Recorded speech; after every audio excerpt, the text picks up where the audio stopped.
Hey folks, FJB3 here, the Wrestling Nut.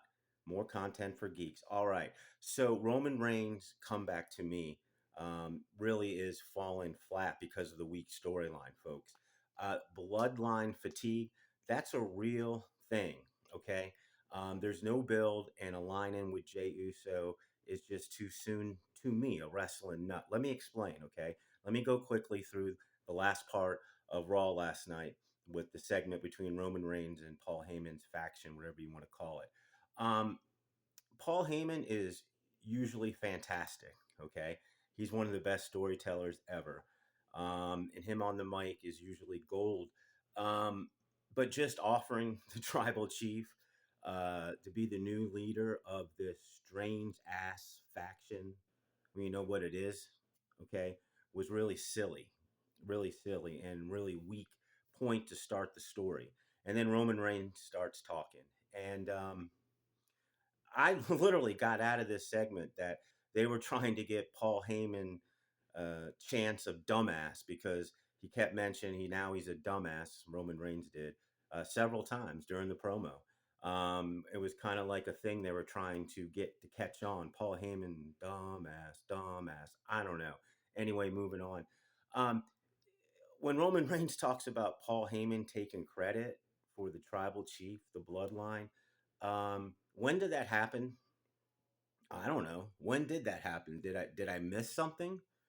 Um, and then he goes on, continues that Paul Heyman ruined the bloodline.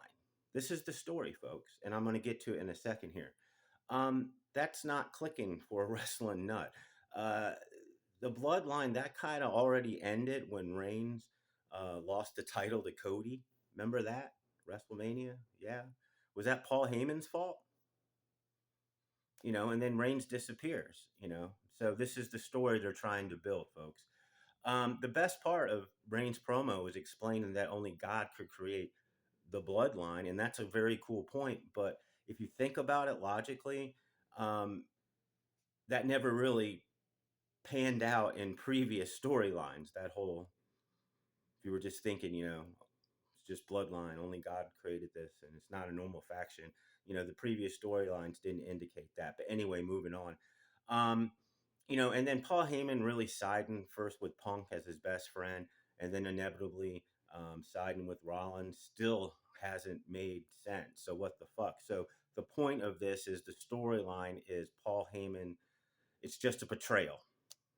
So we got a betrayal storyline going on through all this convoluted crap. Okay. And Braun Breaker finally gets on the mic, and it was really weak. And it was funny that Roman Reigns said, "I couldn't hear you," because Roman Reigns has a great voice, and Braun Breaker speaks like Mike Tyson or something. But he made the best point. He said, "Dude, you're not relevant anymore, mostly because you're not here. You just disappear." And that's true, folks. Totally true.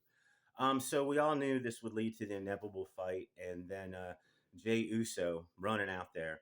And the reports online about it being a singles match, Roman Reigns, Braun Breaker, Jey Uso, and um, Big Braun Strowman was all bullshit. I knew that. This was a tag match from the beginning.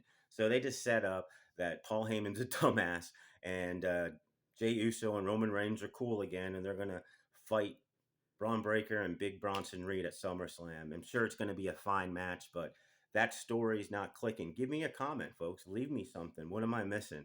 I'm a wrestling nut, so I see things through a different lens. Please subscribe if you got anything from my content. I try to give you good shit. I do it for the love of the game, the passion I have for pro wrestling. I get it right a lot, first to admit when I'm wrong. Thanks for watching.